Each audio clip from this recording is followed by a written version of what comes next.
Z, you supposedly are up to speed and an expert on the Iowa Wild again. Fact? Yeah. Well, no, but I watched their games this past week, and then I've obviously seen. I think the rest of the games is probably 5 or 6 I've actually watched in full. Usually, I'll catch periods at a time, but like there were definitely some common themes in the games I did watch this week that I've seen throughout the whole season. But a couple of ones I did really actually want to talk about was, first of all, like, and it's something we've discussed so many times before, but like I can't be more impressed with Daemon Hunt's transition from the WHL to just like pro hockey, because that same thing. Well, we always talk about it. It's just like I had no idea how that was going to go. It could be, is he actually going to adjust to play like normal defenseman hockey, or is he going to try to do the I'm more athletic and better than everybody, I am a rover, not a defenseman, I'm going to score 20 goals every year? But like specifically, it was Saturday's game. I think it was Saturday's game. He was, so there was a 2-1 loss to Hershey. They didn't have like half of their lineup. They're now like, they were in 3rd place. Now they're in 4th. They were on like an 8-game point streak. Like it's interesting because a lot of the guys that were lighting it up last year, like a Sammy Walker, Nick Batan's a fascinating type of player where like he's probably way too good for the AHL, but not good enough to be like an NHL regular type guy. He's one of those, but like in the AHL, he's so fun to watch. And like Patan's obviously still like leading the team in points or whatever, but not the same degree as he was last year. They obviously don't have Rossi. Boldy's been gone for a year and a half at this point, but like a couple of those guys are now full-time NHLers, whatever. But they're getting a whole, and the thing that is actually exciting is this is the year that they really are heavily relying on like young players. So the game I watched, it was the 6 D-men. It was Daemon Hunt, it was Carson Lambos, Kyle Masters, Simon Johansson, and then Ryan O'Rourke was either sick or injured, can't remember. So they had Brendan Miller playing, and they had a 7th D with Mermis. But Daemon Hunt was by far the best player on the ice. They're playing a very good Hershey team, and like I think the first period they may have given up 4 shots on net, but like specifically on Hunt, like he probably played close to 30 minutes. He was shutting everything down defensively, poised, decision-making was perfect, impossible to forecheck. Like he just looked like a guy who just came off like a 10-game stint in the NHL and brought that type of play back to the A. And he just looks at this point like he is just about ready to be a full-time NHL defenseman. Obviously, like he's not been given, you can't actually say that with any like real degree of confidence because it's only been a handful of games, but like just watching him play in the AHL, it's just so impressive because it was always going to be an interesting transition. But like his full, like how dedicated it's just to playing the right way, and just like even the little decision making, like it's crazy just because he went from being just this like wild card on the ice. It was very fun and entertaining, but he's so smart. And like he was keeping gaps on guys and just deleting people. He was so smart with like when he was pinching down the wall, he won it every single time.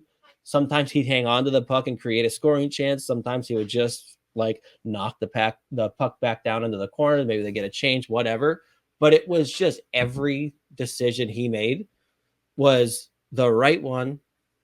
Something positive happened immediately thereafter. But like it made me really believe that he is at some point going to be a very good regular NHL defenseman.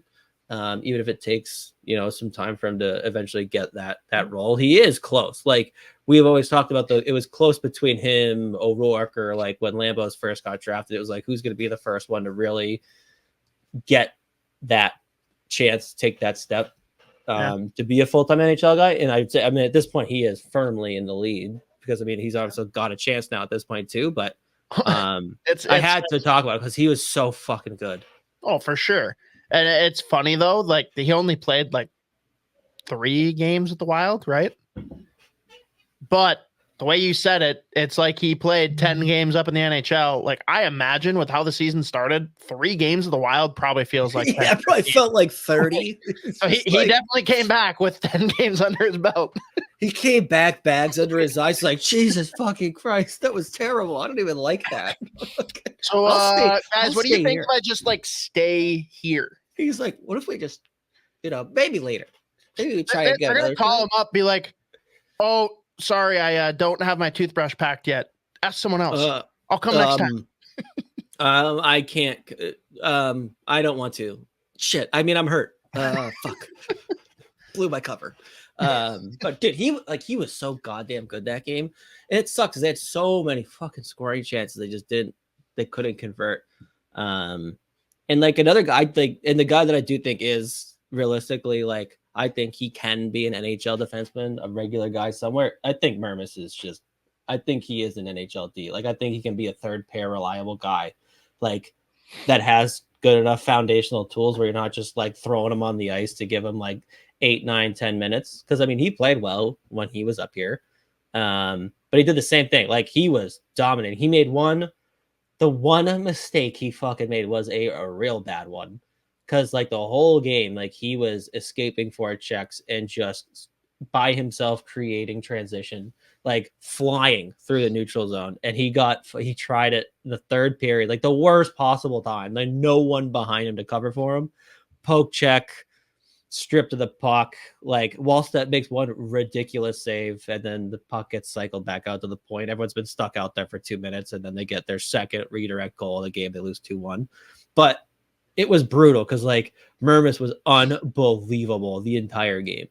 But I do think that's a guy, like, I think he is he can be first of all, cheap for any team, really. To like reliable third pairing D man. He skates well. He's smart. He like will chip in. Like, he's not like a black hole offensively too. Like, he can give you a little. No, he's not going to put up 10 goals, 30 assists, whatever. But he is at least capable of like putting some kind of offense up. So I like Mermis a lot. He spent so much fucking time down there, and like, that is not an easy place to be. Just like, because there were games where he just had to be like in the absolute like shit. Like, they either, whether it was like they were playing poor or there was like, all right, it's just like, we got to fucking deal with like McLeod and Baddock just like beating the shit out of people. And then he's like, God damn it, I guess I'm doing this now too. Like, he's seen it all. It's unbelievable. But I do think he can be a reliable, solid third pair D-man that you can use for more than like the 8-9 minutes a game. But he looked really good too, other than that one goddamn mistake. And it's also tough too when he's been up and down. Like, I feel like before he actually played, he went up, like, got sent back down again. But maybe I'm wrong. Either way, not an easy like adjustment to make, but he looked real good. And then in terms of like the other defensemen too, like the flashes that you could see from Masters and Lambos, like they still need some time to marinate and like. Well, they're unique people. We can talk about each of them separately. No, I know, but like there were like probably 3 or 4 separate plays. Each of them had very similar where they like. The one thing I will say, I love that they were willing to try, like, even if it didn't work and they coughed the puck up and it was like not a great turnover, the fact that they were bringing to the game with confidence some of the plays that they had been capable of making that really like made them pop the past couple of years. I love that they're still willing to try and they're not getting punished for it. Like, Lambos was so close to pulling off this ridiculous like transition where he's just like dicing through every like he evades a forecheck, dices the first 2 guys coming in support, and then it goes like between the legs, gets the entry, but then coughs it up. Immediately it goes the other way, but he got sent right back out there like the next shift. And like, so I love when the young players are at least trying that stuff and aren't afraid to like, because there's so many guys that like some of that stuff is like the best parts of their game. Zach Benson, and they get punished. That was insane. They get like punished for it, and then they just like are in like a shell almost. But I think they still need to learn how to pick their spots a bit. They're still getting used to playing like pro hockey, obviously, but you can see the flashes, man. Like there are some plays that they make, and like Kyle Masters, again, so much fun to watch. He's a little bit more inconsistent with like handling forechecks at the AHL level, obviously, but it's still there in like spurts, and like just where the game's going to, I think both of them have like serious high potential, especially here in Minnesota. Like it could be a very, very fun decor in like what, 5 years probably. Well, because Masters has a way to go. Lambos is closer out, like with just given their pedigree or whatever, but and Lambos gives you a little bit more everywhere. But you know, give them at least give Lambos this year. We'll see what happens the next few years. But like, God, you could just see it. Like every once in a while they make one play, you're like, oh my God, like they are fucking unbelievable.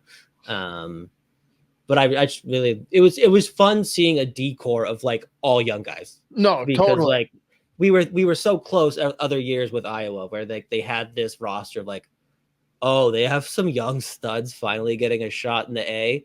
And then it was like, yeah, but we're going to actually send like half of them to the ECHL or just send them back to junior.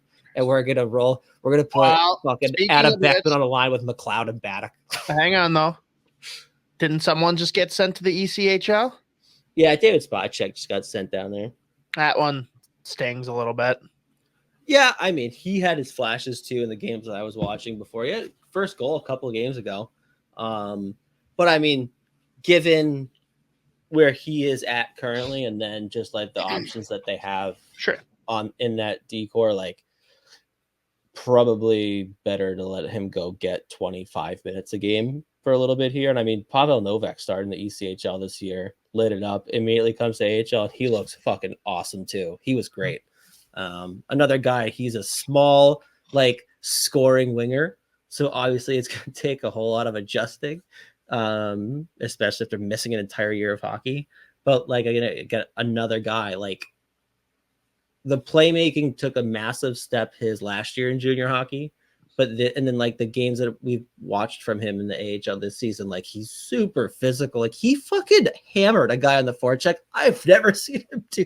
I was like, I've never seen you fucking do that in your life. And he was, if people that used to listen to this when it was just me doing the full roundups all the time, half the time I would spend talking about Pavel Novak.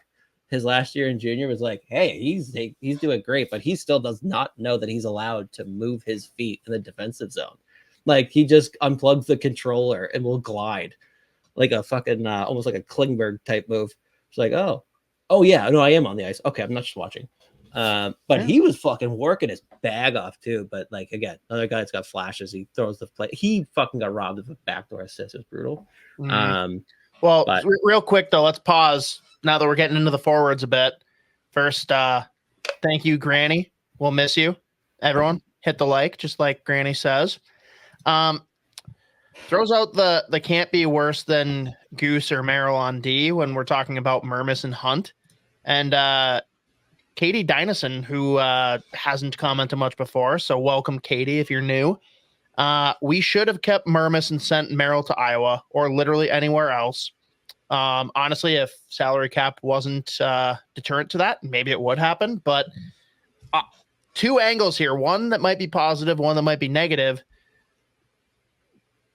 The D coach for the Iowa Wild got brought up and is now the assistant coach in Minnesota after the John Hines hiring. Because again, like they'll probably wait until this summer to fill out the rest of his staff. But on the plus side, he might go up and be like, guys, you know that like Marilyn Goligoski would be our number 4 defenseman down in Iowa. Like maybe we can like trade one of them and bring someone up. That'd be kind of cool. Do you worry at all though for guys like Lambos and Masters who, like you said, have made big steps and like you're seeing some exciting things? Do you worry about their development being derailed at all with like brand new coach already? Players are still getting used to like new systems and everything down with Iowa, but then to lose the guy that's leading the defense, any concerns on that delaying any kind of development? Not really. Like I honestly, I feel like what we see a lot with young players coming in, playing their first year of pro hockey, especially, is like the big adjustment really just literally playing pro hockey, where like any coach they're going to have, it's a pro fucking hockey coach, but like, and especially when it's like just the D coach, I don't think that really does. I don't think that they're not going to be like, well, now what? Like, especially a kid like Lambos, Sure. where I think with him, it's even less about just like the finer details with like actual defensive hockey. It really does just come down to some like decision making with him at times, which doesn't need to be a specific D coach or whatever. So I don't know. I don't really worry about like the D coach getting sent up or down, whatever, like leaving. I don't think that'll have a fair. But it is interesting just to have that in the back of your head though, because like, but it's maybe crazy. Hunt gets called up now. Maybe Hunter Murmus gets called up. Yeah. Maybe we get a trade. Who knows? Whatever. I mean, I'm telling you, I thought when I was watching those games, I was like, Dakota Murmus should be on this, like, should absolutely be the 6th. Well, with those two, the 5, the 5th right. on this fucking hockey team. I liked him a lot, dude. Like, I think he gives you a little bit of everything in a third pair role. Like, obviously, you're not put it up against the big boys, but you don't need to. Okay. And again, that's the guy too. Like, everyone was focusing on Beckman and those players, like the forwards, were like, who could actually be a surprise and make this fucking team? Like, well, Dakota Murmus is there, and he's definitely better than both John Merrill and Alex Kolakowski at this point. But contracts. Yeah. So. All right. Fair. Well, let's get into that guy though. What has happened with Adam Beckman? Like, we've gone from not knowing if he can transition from what he was doing in junior to professional hockey. Then we see him go full rock star mode in like preseason games. Then we see him get sent down to Iowa and get buried with the players you mentioned before, playing with like McLeod and shit. Then he's shooting pucks in the driveway in the summer because that was the prescribed fix. And now he's just getting like, he's gotten no looks. There's been no talk about him. Does this guy have any shot in hell of playing for the Minnesota Wild more than a couple of games? Like, is it kind of written on the wall that he is just not long for this organization? I mean, it kind of feels like that, to be honest with you, because, like, you know, we talked about it before, too. Like, this whole idea of, yeah, you can never, like, overdevelop. I thought at a certain point last year, I was like, I mean, he's done, like, especially the year before, like 2 years ago, he looked, I mean, he was, like we talked about, like buried pretty much. And playing, I still can't believe that fucking the 4th line of Beckman, McLeod, and Brent Bennick. But it's, we're at the point now where like he has a great year last year, completely different player. Starts off this year great. Like, I think he had 4 points first 3 games. He was averaging like 4 to 5 shots every single game.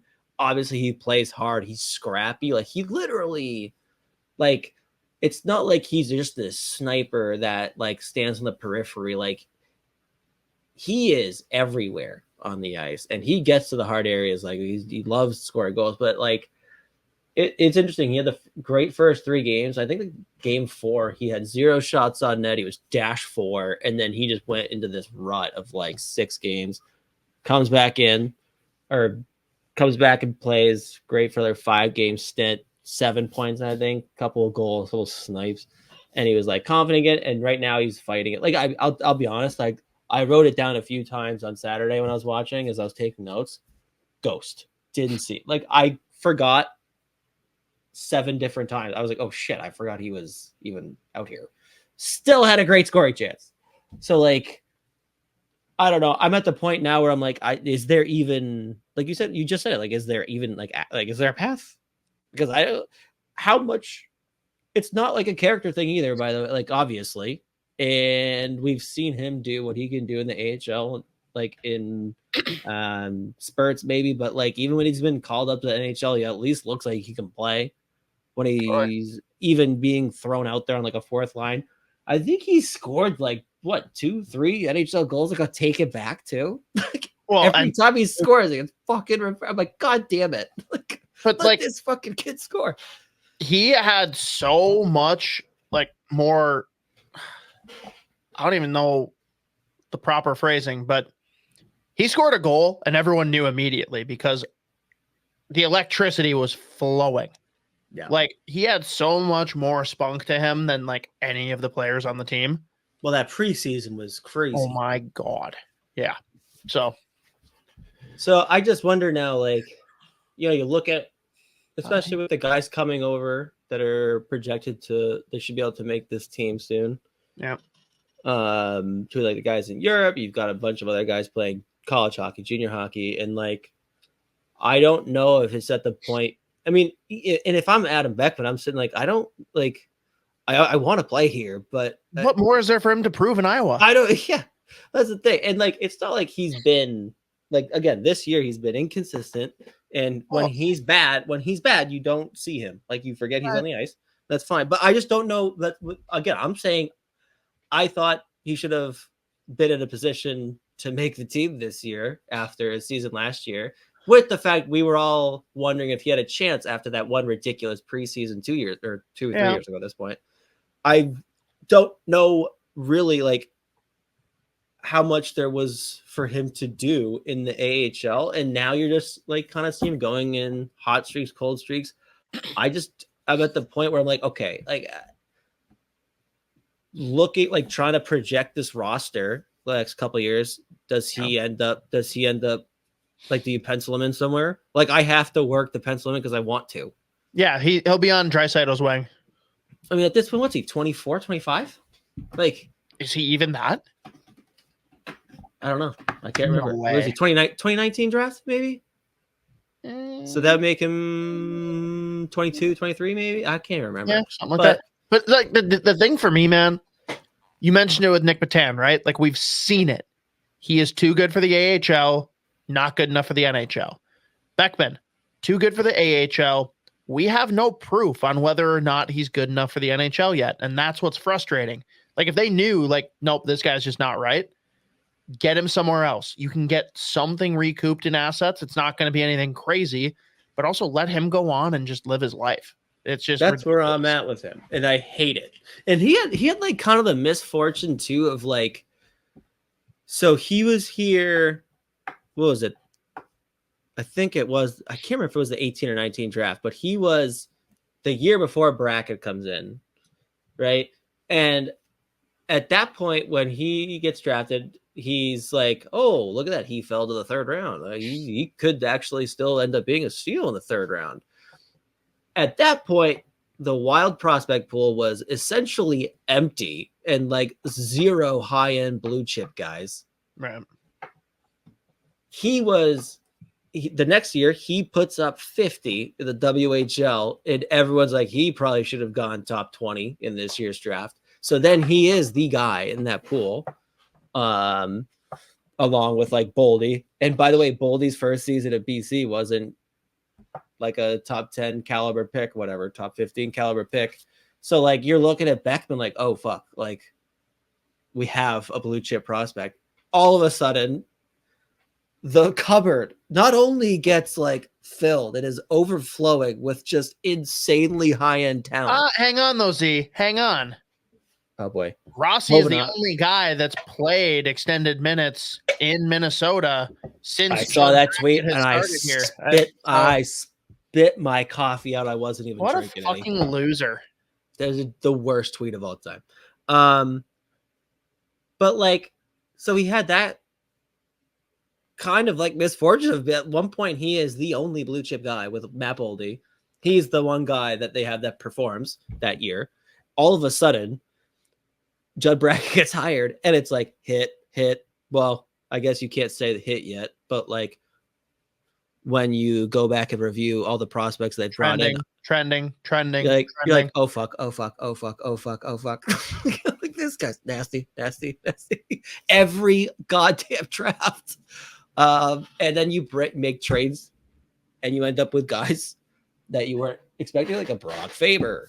And it's kind of like he almost becomes like the forgotten guy. And like, that's where I wonder at this point with Beckman, if there isn't really a path forward for him to literally make the team either. I mean, it's crazy just to say next year, because like it's another whole year from now. It's not like we're not talking about this like in March or April and it's the end of the year now. It's like, okay, he like 10 months from now, hopefully he can make this fucking hockey team. Yeah.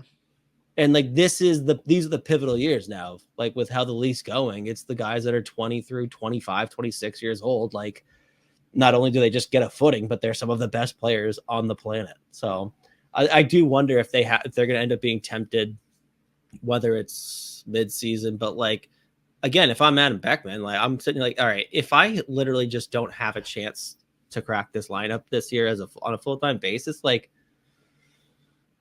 he's shown that he wants to stay. He's shown he can be a great personality on this team too, with a ton of talent. Obviously, like we've seen it before. It was funny just listening to the comments about him from the established players. Like, dude, he fucking walked in here like he was the captain. It was hilarious. It's like not in a bad way. He was just very comfortable. But I mean, if I'm back, I'm saying, all right, if I don't have a chance here, like, I would like to go somewhere where I might have a chance of ending up in the lineup sooner. It sucks. Because he's the man. Like, I love having an Adam Beckman on the hockey team that I root for. Like, he's the man. Like, he's a great player, and he's funny as shit. He's got a great personality. Everyone loves him. So it just sucks that, like, I just don't. I mean, I don't know. It could end up happening somehow, but just like the way things that were pretty far out of his control, the way it's kind of like wound up here, like it doesn't seem like there isn't really an immediate path for him to establish himself in Minnesota full time, which just sucks. Yeah. Agreed. I'd love to see it. He's a good fucking hockey player, man. It's because of that driveway work. Yeah. I still, now, we haven't talked about a guy that you were like crushing on hard last year. What have we seen from Caedan Bankier? He's been injured. I don't even know how many games he hasn't played at all. I have to pull it up. I don't know how many games he's even actually played. Well, okay. Speaking of injured, how about Mason Shaw? Is he back? When will he be back? Not back. He's still out. But do we have any timetable? Like, I assumed he hadn't played. I just didn't know. Like, are we expecting him back soon? I don't know, because I mean, I think the last update we got was just like, hey, by the way, like he started skating recently. That was like a couple weeks ago. Okay. So I would imagine he's still got a ways to go. All right. So not in much terms of like being in that lineup. Yeah. Sure. We got one more question that we will probably close out on here, Z. But before that, everyone that's tuned into the live stream, anyone that's listening to the podcast as it drops on Friday, if you haven't already, please check out our friends at Better Edge, betteredge.com/sotapod. I just threw it into the chats. You can see it here on the screen. If you are at all interested in betting on sports, like, please go check it out and sign up. You literally put in your name, take a picture of your driver's license to prove that you are who you are and that you're of legal gambling age. It is legal in Minnesota, and I think like 47 of the 50 states. So anyone tuning in that maybe falls outside that, you can check. But lots of great betting opportunities across sports, and we're actually going to be doing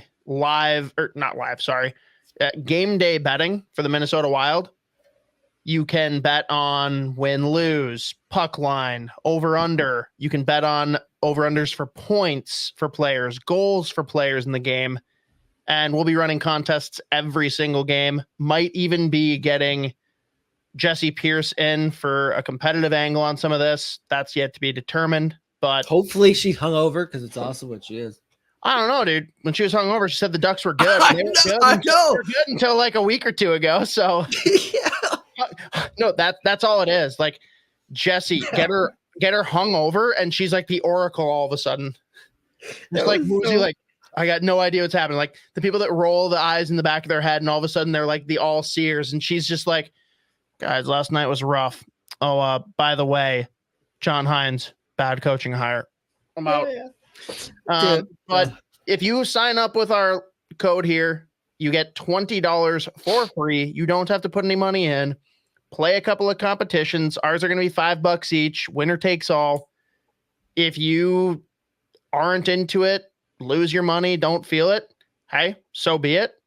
But why not try it for free? Throw some bets in, and worst case, you come out a little ahead. So please check that out. We will be dropping those for most Wild game days. I won't sit here and promise that it's every single one, but we're going to try and cover most of them from here on out through the season. So check it out. If you don't bet at all, then hey, I get it. But if you bet on sports at all, this is legal. It is fun. And it helps our friends over at Better Edge, who we like very much. It can be fun. Unless you're me, and then you start resorting to the Slovakian Pro League. Yeah, I don't think they have Slovakian Pro League odds. I'll check with them on that. Yeah, they probably should. They probably should, though. Oh, God damn it. Last question here, then, unless you have anything we want to expand on after. But Katie Dynison jumping back in here. With a few of the lower linesmen becoming free agents after this year, how many of those guys do you think they will let go and replace with prospects? Will they bring anyone up full-time next year? Yeah, and like there are a couple obvious ones, right? Like Pat Maroon, I would imagine. Oh, he's a deadline trade unless the Wild go on a tear. Right. But even then, even if they go on the tear, but whatever, like the only way that guy's back on this team next year is if it's, which you could argue is, should that even happen? Well, he's been good, so I can't even be like, oh, that would be a bad thing. I can't even say that shit. But he's like a league mid guy. But you give him an NMC immediately. Yeah, but there are plenty of guys. What's interesting with like the guys like at the bottom of the end of the lineup is just, all right, so which prospects are we looking at and being excited about with the idea of them being like a fourth line winger, right? Like, so that's where it kind of gets interesting. It doesn't have to be that, though. It doesn't have to be that. No, I'm just, well, the expiring deals thing. So that's what I was saying. No, right. But Foligno, Evison, like both of them could easily shift down to the fourth line next year. Evison. I'm still going to call him that, even though the coach is gone. Keep that one going. I mean, I don't know. I have a problem if Foligno's making 4 sheets on the fourth line. That's a problem. But I take your point though. No, but, right. I'm just, yeah. The one that sucks, and I at this point, I think he probably is going to find a better deal than what he's going to get offered is like Duhaime. Like, as much as I love him, he's going to be 27. What is he? Someone will pay him more than the Wild. They're going to be prepared to. What's his role going to be like in a new team? I don't know, but I think there's someone that's going to be able to like, because when he's on, dude, like he is a nightmare matchup. Like so far. He is a piece of fucking shit on the ice. Shout out Middleton Hartman. But like he also has that sneaky skill that he doesn't really get a whole lot of credit for because there's so much stuff he does on the ice that like isn't just him being a lunatic, even though that's what we love him for. Like those are their like he has a lot of tools in his bag, and that's why I love the kid. But I think a 27-year-old Duhaime probably is going to get a better offer somewhere else, and like at that point, do you want to outbid them, whatever? So you're looking at guys like Maroon, Duhaime. The interesting ones will be is Dewar an RFA? RFA, yeah. They're gonna want to keep him, but you think you can there also aren't teams that are gonna be like, RFA. hey, I'll give you something nice for a kid like Connor Dewar. Depending on what that package is, I'd love to keep him, obviously. And let's be real, Dean Evison being gone, Freddie Evison is now primed to be the fourth line center, which I don't think is a problem. No, you can still play. Yeah. So the real question, let's get to the meat on the bone here. Guys that you think can come in off the cuff, Rad Huzendinov, can he be a third or fourth line center next year in the NHL? I think the KHL guys have a leg up because it is such a similar league. Obviously, it's a step down. Again, it's just been a weird year. Well, weird start to this season for Huzintinov, where given the really like up and down shit with Ska, or well, just the down shit with Ska, really. Watching him with social, there's obviously still those flashes. He's played really well overall, but there's just been like a few more of the bad habits that you weren't used to seeing him when he was fully confident last year. But I look at those guys, Huzintinov and Yurov. Oh my God, he is ripping it up right now. Holy, he's been doing fuck, some interesting things. He is playing unbelievable right now. Like best player on the ice every fucking game. And they have no choice but to give him like 28 shifts, 20 minutes a night. And like he's putting up points and even strength. He's killing penalties, like just serving up dimes of assists. He's on the ice late in close games. He's blocking shots. Like he's feeling it right now. And you are just sitting there like, there he is. Like, there he is. Thank God it's still in there because he got fucked with so bad the last child that was promised. Oh God, he's unbelievable, dude. Like watching him play it's the best. He's so fun. But those guys, because I look at the KHL, obviously a pretty big step down, but it's like I feel like it's probably the closest to the NHL in Europe. Well, yeah, and you've got some high end guys who. Like it's better than the AHL probably, just with some of the guys that could play in the NHL just don't want to because they make insane amounts of money. Technically, their salary cap is like so minuscule, but those guys are making like 9.5 with just like some of the most ridiculous contracts too. But that's a whole other topic. But I look at those two guys as having shots of playing. Like Huzintinov is the one that's interesting to me. Like it's tough for any small center to adjust to the NHL, but he's a guy, he can play the wing. It doesn't matter. He doesn't have to play center. That's the thing. Like he can be just as effective anywhere. And obviously the NHL was going to be a big adjustment for him more so, I think, honestly, than a kid like Yurov. Because Yurov's already got the size, the physical. Well, not even the physicality, because Huzintinov's plenty fucking physical. It's still just a different game, like the one Yurov plays. But I look at the KHL guys are the ones that I feel like will have the easiest transition, and potentially could. I mean, like Yurov looks like he's ready. Now, this is very much like in the moment. Because there were certain times at the beginning of the year where it was like the coach was like, "Yeah, you know what? Fuck that guy. Sit your fucking ass down. No time on ice for you." And you're like, "What's the KHL though? Like we have to all accept that ice time there is voodoo. It makes no sense. They pull names out of a hat and they're like, all right, let's go." Mm-hmm. Right. So, that's what I mean. Like, so when he wasn't getting a whole lot of it, like he just wasn't confident, looked different, and now he is just. Yeah, I mean, it's unbelievable. Like he's a different hockey player, but again, all that really was to say those two could have definitely. It's not a situation like we can't just get excited about the good prospects. Like, oh, we're gonna plug them in and fix all the problems. Like these are legitimately two guys that could come over and play. Like they have a real chance to, and be effective. Now, Katie, to answer your question, then Z made it very clear that Adam Beckman is not among those that are in consideration for playing time next year. Yeah. I mean, if you're not across the Atlantic, no point. Yeah. The ones that I'm interested in though too, like I think you look at the back end. The UFAs, Goligoski, Bogosian. Thank you for your service. Smell you later. God, we got one more year of Merrill, don't we? That's what I'm interested in. Like, how do you not? Oh, 6th round pick? Yes, sure.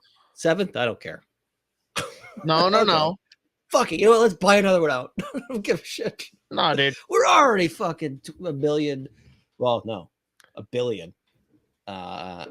In buyout hell anyways. Who cares? Fucking don't care.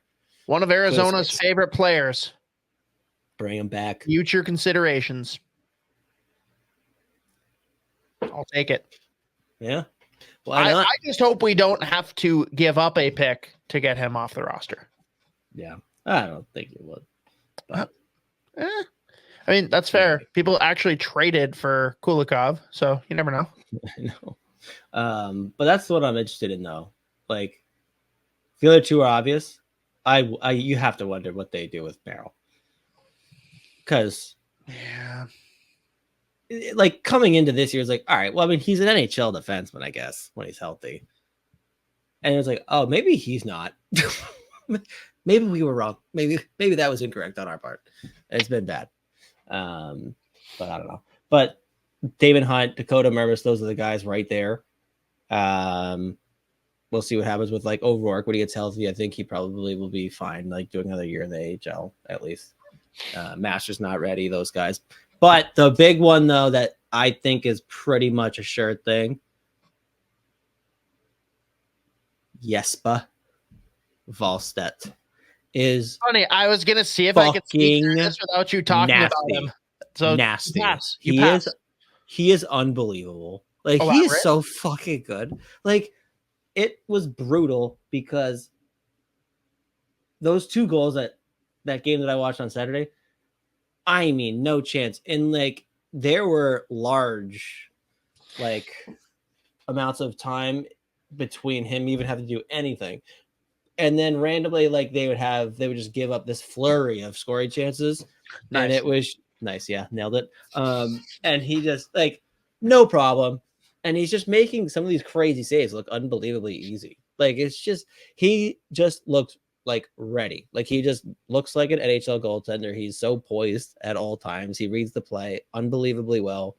And like again, with him at this point, when you're looking at him going 12 minutes without having to like really bend his knees for more than 30 seconds, and all of a sudden he's like going left to right, glove save, like grand larceny, making these like those when the like a 2-on-1 rush pass across the crease tip, like don't know where the puck's going. He's right in the chest, square to it every time. He's just like he's always on, but he's just incredibly impressive every time I watch him play. So that's the guy that I'm actually not so sneaky, but like honestly the most excited about, to be honest. But yeah, I mean, we can end on that one. That's what I got.